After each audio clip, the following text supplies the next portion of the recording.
This is the Peter Pan story, roughly speaking. Peter Pan is this magical boy. Pan is the god of everything, roughly speaking. This is the Peter Pan story, roughly speaking. Peter Pan is this magical boy.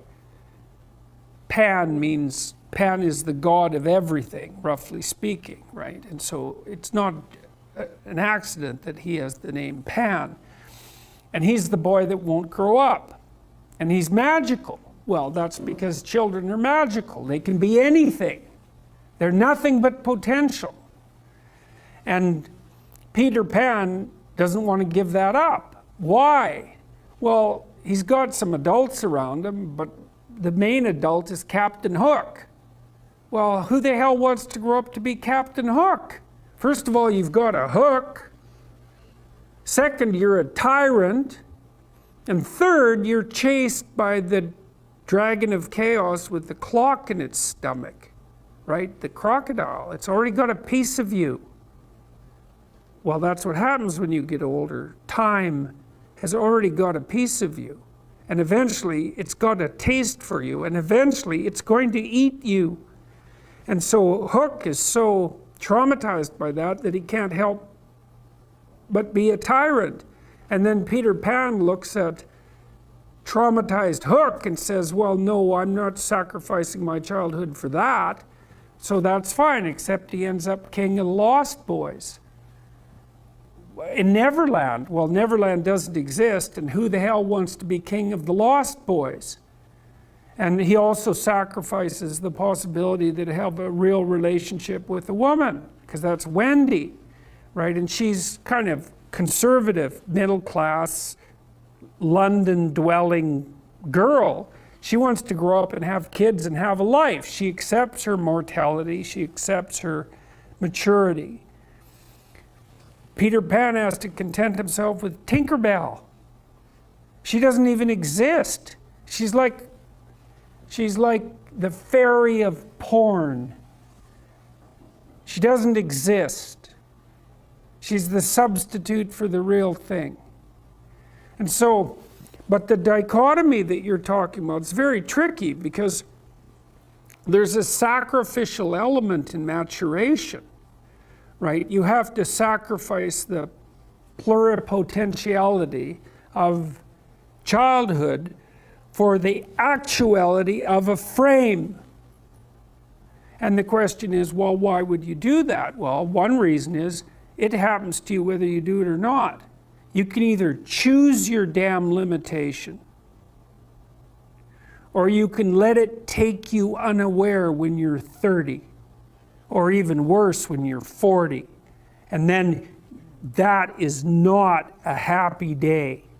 And I see people like this, and I think it's more and more common in our culture because people can put off maturity without suffering an immediate penalty.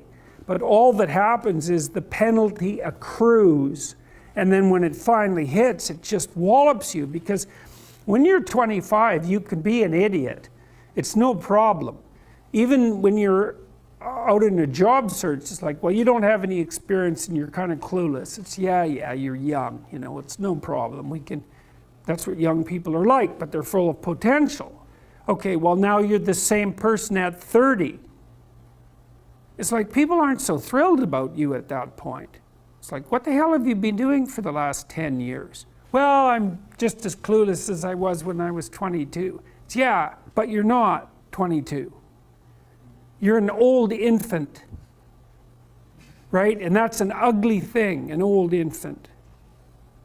So part of the reason you choose your damn sacrifice, because the sacrifice is inevitable, but at least you get to choose it. And then there's something that's even more complex than that in some sense, is that the problem with being a child is that all you are is potential, and it's really low resolution. You could be anything, but you're not anything. So then you go and you adopt an apprenticeship, roughly speaking. And then at least you become something. And when you're something, that makes the world open up to you again.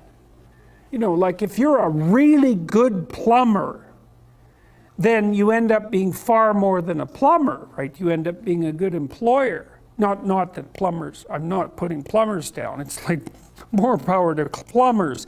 They've saved more lives than doctors.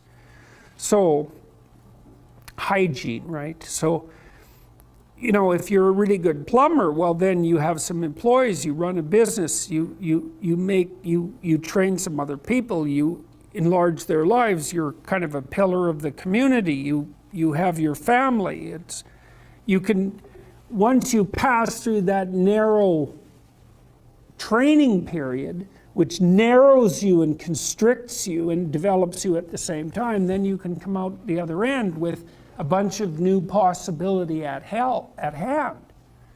And Jung talked about that. He thought that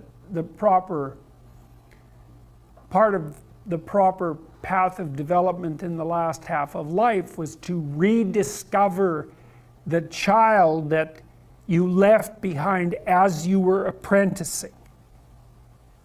And so then you get to be something and regain that potential at the same time. Very, very smart. Well, he was very, very smart. So that's very wise thing to know. Sacrifice. You get to pick your damn sacrifice. That's all. You don't get to not make one. You're sacrificial whether you want to be or not. That's a good thing to know as well.